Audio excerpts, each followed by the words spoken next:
आज़ाद engineering जिसके result अच्छे रहे हैं क्वार्टर और ईयर बेसिस पे, हम उन्हीं रिजल्टों का ज़्यादातर चर्चा करते हैं जो कि क्वार्टरली और ईयरली पे अच्छे रहे हैं। तो इनके Q1 के रिजल्ट भी अच्छे हैं क्वार्टर बेसिस पे। ओवरऑल 50% से ऊपर का ईयर बेसिस पे ग्रोथ है एंड क्वार्टर बेसिस पे 8 से 10% का ग्रोथ देखने को, पॉजिटिव ग्रोथ देखने को मिला है।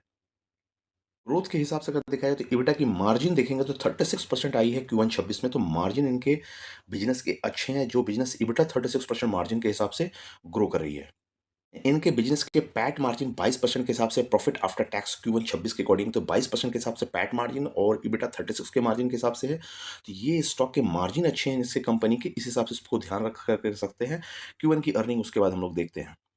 Q1 की अर्निंग देखा जाए तो वाई वाई बेसिस पे 99 करोड़ से आपका 145 करोड़ Q1 चला गया। अप्रॉक्सीमेट बोल सकते हैं 50% का ग्रोथ देखने को मिला है। एंड ऑपरेटिंग प्रॉफिट देखते हैं। ऑपरेटिंग प्रॉफिट 33 करोड़ से 49 करोड़ गया है। तो करीब करीब ईयर और ईयर बेसिस पे ऑपरेटिंग प्रॉफिट भी आपको 10-15% के आसपास, 50% के आसपास इंप्रूव होता हुआ दिखा है। देन क्वार्टरली बेसिस पे देखेंगे तो 130 करोड़ से 145 करोड़ गया है। यहाँ भी पॉजिटिव इंप्रूवमेंट देखने को मिला है क्वार्टरली बेसिस पे। एंड ऑपरेटिंग प्रॉफिट देखा जाए तो 45 से 49 गया, तो यहाँ भी 5 से 5 करोड़ के आसपास इंप्रूवमेंट देखने को मिल रहा है। नेट प्रॉफिट देखें तो 17 करोड़ से 29 करोड़ गया है। तो सीधा बोल सकते हैं कि करीब करीब 50 से 60% का ग्रोथ देखने को मिल रहा है। एंड क्वार्टरली बेसिस पे देखिए 25 करोड़ से इसकी नेट प्रॉफिट क्वार्टरली जो है 29 करोड़ दी है। तो वाई बेसिस क्वार्टरली बेसिस पे भी ग्रोथ है और ईयरली बेसिस पे ग्रोथ देखने को मिला है। एंड ईपीएस की बात करें तो 2.65 करोड़ का है ईपीएस, 2.65 रुपीज़ का है, तो 4.660 हो गया है। तो ऑलमोस्ट बोलते हैं 50% से ऊपर का ग्रोथ देखने को मिल रहा है। एंड क्वार्टरली बेसिस पे 3.91 का है तो 4.61, तो यहाँ भी ग्रोथ देखने को मिलता जा रहा है। तो बहुत कम कंपनी है जिसको ईयरली और क्वार्टरली बेसिस पे अच्छे ग्रोथ देखने को मिले हैं।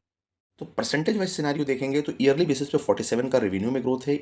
EBITDA में आपका ग्रोथ देखेंगे, ऑपरेटिंग प्रॉफिट में 49% का ग्रोथ है, नेट प्रॉफिट में 73% का ग्रोथ है और ईपीएस में 73% ग्रोथ है। कंसिस्टेंसी 50 के ऊपर ग्रोथ देखने को मिल रहा है आज़ाद इंजीनियरिंग में। देन क्वार्टर बेसिस के हिसाब से देखिए तो इस रेवेन्यू में करीब करीब 12% का, ऑपरेटिंग प्रॉफिट में 8% का एंड नेट प्रॉफिट में 17% का एंड ईपीएस में 17% का ग्रोथ देखने को मिल रहा है। तो देख सकते हैं कि ये ग्रोथ पॉइंट ऑफ व्यू से ये इनके रिजल्ट अच्छे आए हैं, तो इनके ऊपर ध्यान करके चल सकते हैं और डीप एनालिसिस के लिए कमेंट्स कर सकते हैं। Thank you.